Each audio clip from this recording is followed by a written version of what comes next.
Umalus izimvu zibelusali. It was talking about the crucifix of Jesus Christ. Zechariah 9 verse 9. Vuya ntombi nguZiyoni. Nanku kumkani wakho esize khwela imbongolo. Uthobekile. Unobulali. Ithetha ngoYesu engena eJerusalem. Ekhweli esi. Malachi chapter 4 verse 2. The Son of Righteousness shall rise with healing under his wings. Siyakhumbula intombi ku chapter 5 kaMarko yabona lamaphiko abonwa nguMalaki kuYesu ezihambela. Yayazi into yoba ngaba lamaphiko uthi uMalaki 4:2 kuvuza incindi yempiliso. Ngexesha abanye bengababoni lamaphiko yahubuluza yakhangela lamaphiko avuza incindi yempiliso. Hayi amen. Why? Take me to Jesus. Ubona ngigula nje ndiyakha mashekele maha ndikhangelana nempiliso evuze emaphikweni wakhe. Abonke igama lenkosi. Siyamvula nalomlungu athi ngibana uthukumisileyo. Hey amen. From Genesis to Malachi, all the prophets were pointing to him. Why in our generation we are pointing to ourselves? Sithi basingobani thina? Konke umfundiso nofela ihamende yakhe. uYesu yedwa owabona ulungile. Wathana abantu bayashiyeka, abantu bayafa. I'm willing, oh God, to go for them. Take me to Jesus. Take me to Jesus. Uma ngabe prosperity izahlukanisa nandi ifuni. Uma ngabe fame izahlukanisa nandi ifuni. Hayi amen. Basiyafunda kule ndawo sifika kuyo. Chapter 8. Lo mama ukhehlezile umthetho uthi osenzile yesisono makaqulitwe ngamatyafe. Hayi amen. Glory to the living God. Uthi isazela salamadoda, take this sinner to Jesus so that we kill her in the face of life. U-Adam wokuqala waba ngumphefumulo ophilileyo. U-Adam wokugqibela waba ngumoya odlisa ubomi. Amen. When they took this woman, they were going to kill her in the midst or in the face of Christ. But babekandi bazeka kuhle ngoba darkness is weaker than light. Death is weaker than life. That is why 1 Corinthians chapter 15 verse 51 simona uPaulo sebhunyula ukufa edibana nokufa in the street of nowhere. Esithi luphu lomvila lwakho kufa. Luphu loyiso lwakho Hadesi. Ngoba uloyiso lwakho lufincelwe eloyisweni lukaKristu. Amen. If you read in the book of Matthew chapter 5 verse 8, is of the blessed are the pure in heart, for they shall see God. Kutheni nje kuzawuthiwa abahlambulukile ngenhliziyo bazabona uKristu, bazabona uThixo. Kungenxa yoba ngabe uThixo uhlala enhliziyweni kodwa uphuphumele ngaphandle. Aphuphumele ngaphandle. Amen. Matthew chapter 8 verse 17 uzayivisithi iBhayibhile. Wathwala kuye lonke ihlazo lami konke ukugula kwami kubekwe phezu kwakhe. Talking about Jesus. Galatians chapter 3 verse 13. Qalekisiwe oxhonye emthini.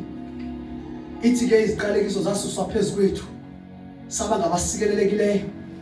Yena baqalekiswa ngenxa yethu. Hebrews chapter 2 verse 9.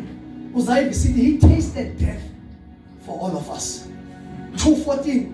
The power of death was in the hands of the devil. Isaiah 25 verse 8. Ithi uYesu wakubimbiliza ukufa.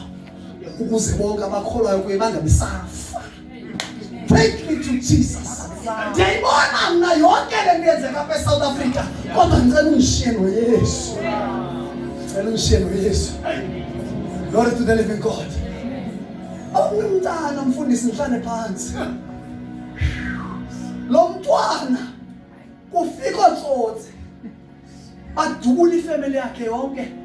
Una 8. Funda article. Azimele yena ngapha kwesofa. Adubula umakhulu, badubula utata, badubula umama.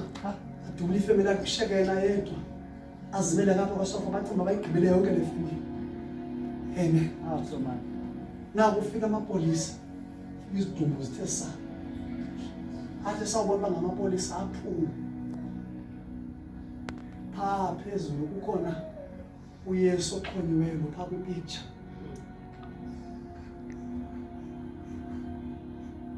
Lithe ipolisa lomntana. La muntu pha oxhonyiweyo usinde ngenxa yakhe.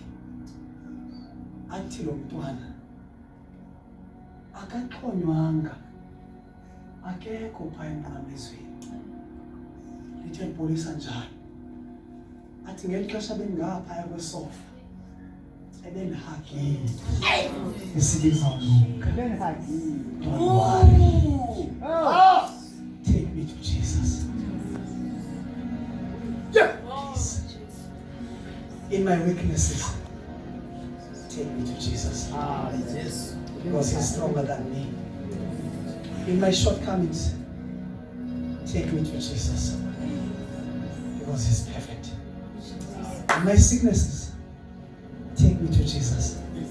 Because He heals. When I'm oppressed, take me to Jesus.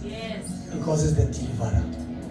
When imali ndingayiboni noba ndiyenza ntoni ndiyasebenza kabuhlungu but imali iphuma eminweni, take me to Jesus. Because He comforts and counsels. In my closure, from Genesis to Revelation, the Bible speaks about Christ alone. And He's the only man in all the prophets who never said goodbye. Instead of saying goodbye in Matthew chapter 28, verse 19 and 20, He said, I will be with you until the end of the world. Hebrews chapter 13, verse 5. Soze ndikushiya. Wafaka izandla pokothweni Yesu wafunga. Bathi soze ndikushiya. Soze ndikuyeke. Angakushiya. Nathi. Unganishiya. Bathi angizokushiya. Unganihlasisa. Bathi angizokuhlasisa. Unganibaleka ngenxa yezono zenzileyo. Bathi ngizakulandela. Ngoba ngithunyelwe ukukhangela ndisindise okulahlekileyo. Take me to Jesus. Yes! Abantu abayazi into endiyifilayo ngenxa yale evangeli. But take me to Jesus. Andifuni ukwahlukana nawe. Ndiphinda wena. Xa abantu bengekho ndilile ebusuku. Take me to Jesus. Hallelujah. He is the source of life. Oh, hallelujah. Wambona uSolomon ebhala incwadi yengoma. Uthi chapter 1, uthi verse 8. You are all together lovely, all together beautiful. Chapter 2 verse 1. You are the rose of Sharon. You are the lily of the valley. And morning, you are the bright morning star, the captain of my salvation, the commander of the heavenly armies, the Alpha and Omega, the Lamb of God, the word of the living God, the bread of life. Oh, take me to Jesus.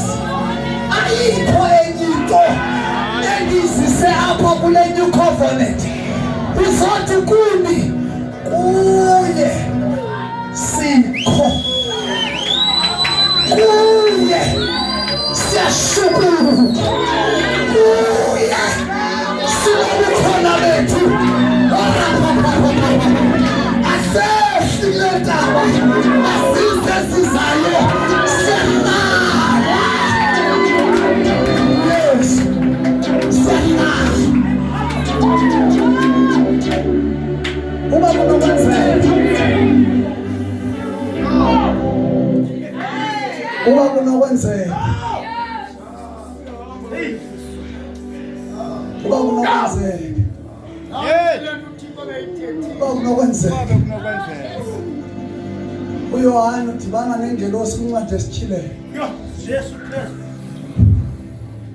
Ithi kuye, bhala Yohane, uthi anoyolo abafi abafele enkosini, ngoba kaloku nje indlala ayizonisusa kuYesu, ukuswela akuzonisusa kuYesu, izifo azizonisusa kuYesu, ukuthiywa nokushiywa nokugezelwa akuzonisusa kuYesu, ngoba ndisangabantwini.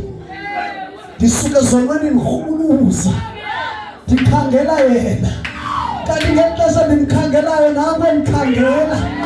Sadibana phakathi, sathi sadibana phakathi, wandibamba ngemikhono yakhe, wahamba nami, wafika kwezinye izimvo eziyi-99 evuya, wathi ndimfumene ebelahlekile.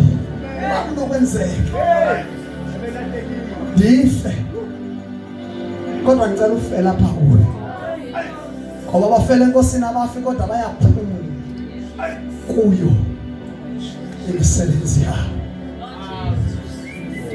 Ndivale ngobungqina babo.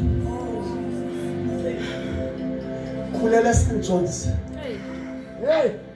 Mama wangu umfundisi omkhulu eSt. John's all of my life. Esifundiswa uba ngaba singaze sibathanda abantu abasinzwe. We hated this gospel. Mthandazo nomthandazo bendisiya kuwo bendiye liyogqezula, ndiyogezela abantu abasinzwe, ngoba saxelela iformula bathi abantu abasinzwe ngabantu bakamoya balazizwe. Thina besondliwe izwe ekuseni emini ebusuku ngelo xesha sibone izimali. Abantu bayathuka kanti konke iBhayibhile kanjena, andikoti endingekakholwa, ngoba yayiyimponi yokulwa abantu abakholwayo. Amen. One night, 2007, January, last week of January, ndikumvangeli ndinethuso lami, ndiyasebenzela, ndizazi zonke intsebenzelo. Hayi, amen. Take me to Jesus. Nalala mfundisi. There's another day. As usual. Kanti kuphela kobomi bakho. Ndathi ndiyaqabuka, nanku umzimba wami ebhedini. Mna ndikomnye umzi. Xa ndifika kulo mzi kuveza inyawo indlencinci, kodwa ngaphakathi zi-thousands and thousands and thousands of people. Khona ibhedi ezikhweleneyo ngayi-9, ngayi-10, ngayi-11 zikhwelene zezensimbi. Xa ndifika abanye babontywa kubuso, abanye babontywa kwimbambi, yabona abantu abangabantu abasuswa kwingozi zemoto. Abanye bafele esibhedlela babhitshile. Bafila abantu abalapha. Kasifika singena emnyango sibayi-5. Kasifika singena emnyango. Phofa komnyango uzibona sewungaphakathi. Take me to Jesus. Please take me to Jesus. Thathe yonke into enginayo. Khangishiya noYesu. Khangishiya noYesu. Amen. Ndiyavala abantu wethu. Xa sifika ukhona umuntu oyindoda iphethe ijagi. Uyakhumbula impompi zasemakhiwane stainless steel zinkulu. Jagi igcwele igazi. Akubuzwa yanikwa. Sathatha. Sasela. Awubona ibhedi yakho nansi ya. Bhedi yakho stainless steel esiqolileyo. Hayi man. So uyazi indawo yakho. Abantu bakhona bayashikiliza xa behamba sizithunzela. Ufiwe apha. Yalo ngasandifundisiwe ekhaya not to use the name of Jesus. But uthandaza uThixo kaBaba kaMasango. Thixo kaMeana. Thandaza uThixo kaMeana. Thixo kaGogo Christine. Thixo kaBaba Marawo. Thandaza uThixo wakho. Never ever love these people ngoba balahlisa amasiko. Abantu basinswe ngabalahlekisi. I hated them. But ngiyexesha phelile ubomi bami. Ngigqibela umzimba wami ebhedini yami. Ngela ngasebe ngihamba. Afika nahlala kule ndawo. But it was like months and months. That's where I understood ukuthi izinto emoyeni zifast lapha enyameni. In the spirit ungangena nga5 minutes kanti enyameni ungena nga5 years. Amen. To cut the long story short, ngenxa yexesha lethu sahlala njengoba silele nje awutyi mosekuseni ebusuku kusela igazi. Hayi man. Amehlo ayeqineka. And the more usela igazi the more uzilibala uba ungubani waphi. That's when I came back I understood ukuthi abantu bangoka bayathatha. Amen. Kwavakala ilizwi endleleni kumele lithi biza igama likaYesu. Andiliqhelanga nje. Laphinda biza igama likaYesu. Ndandifuna ulibiza alavuma uphuma. Andibiza ngaphakathi ngegama likaYesu. Ndagain amandla. Hlala ngempundu. Lathe lizwi jonga kwaba bantu bayi4 uhamba nabo wolula isandla uthi ngegama likaYesu. Dolula isandla ndathi ngegama likaYesu. Bavula amehlo bavuka nabo.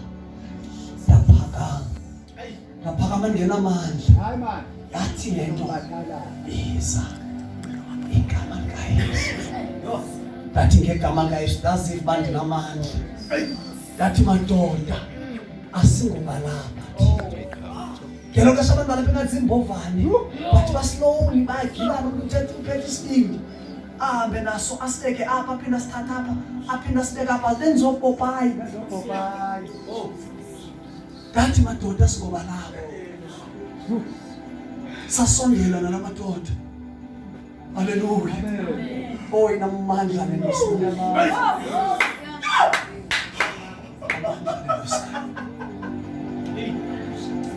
Xa sibheka komnyango. Komnyango.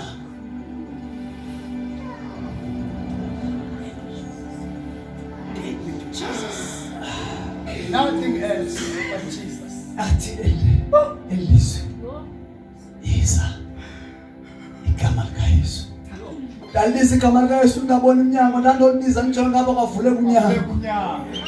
Ndiyayazi makaswa ngumavula kuvali uthethe ukuthini. Ngoba nalibiza umnyango ungekho wavuleka leligama. Amen. Wathi sobona umnyango. Ndathi madoda masukile la mnyango siphume. Sathi xa siya ngespirit kwavela indoda yeNdiya. Gama layo nguMikhabhoni. Indoda ephethe onke amagqwirha aseAfrika. Not the better my death worship and treat my man. Tomika Bonica Malayo, that last figure for him. Yes, Samanat. You're very active, son. So who was okay? Unapoda fumansa kondoma kama haibo kama ndama wayo mawiswa kama Yesu. Hallelujah. Baibo mfana katika. Sokwa sonke. Yati nendo kum. Yithi sandla sakho. Uthi ngegama kaYesu. Ngasoluni sandla. Kathi ngegama kaYesu. Wakhathazela umikhakhona. Waphinda wathi. Sokwa sonke. Saphinda saphakama. Laphinda ilizwi lathi yithi. Ngegama kaYesu. Bathi ngegama kaYesu. Wakhathazela. Okwesistando sesithathu. What? Sokuwa. Lathonga abantu namanabo. Lathi madoda namandla le ndoda. Hayi! Latheni ilizwi ku. Elikhaba. Libise ngaphakathi. Libise lisuka ngaphakathi. Ulibise kathathu. Ujongise kuye. Amen. Kalbizo kokuqala. Yathi ngegama kaYesu. Kalbizo kwesibili. Yathi ngegama kaYesu. Kalbizo kwesithathu. Babona kuba ngamadolo. Hallelujah.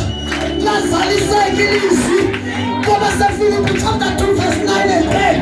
Oh, ngamadolo. Egameni likaYesu. Ayagoba. Siyafuma uYesu uyinkosi. Wathi uguqakala ngamadolo. Ubukubona ikhandlela kawuthontisele phansi. Wavele wathi shu. Wanyamalala. Uthe unyamalala kwakhe. Ngabe ndisiwe ebhedini yami. Kanti kubuya kwami emzimbeni.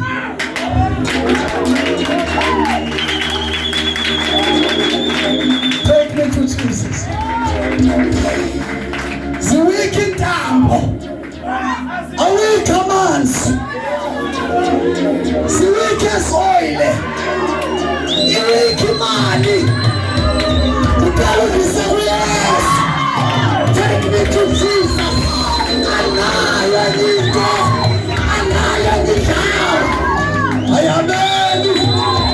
Anaya the message. My message is Jesus Christ plus nothing.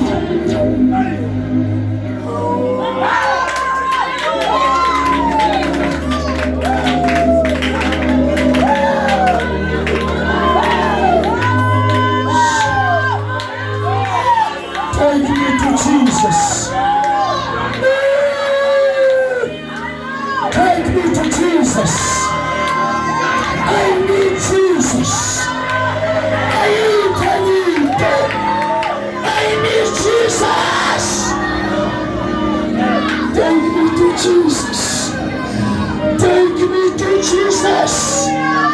I need Jesus. Nothing else. Make it your prayer that I need Jesus.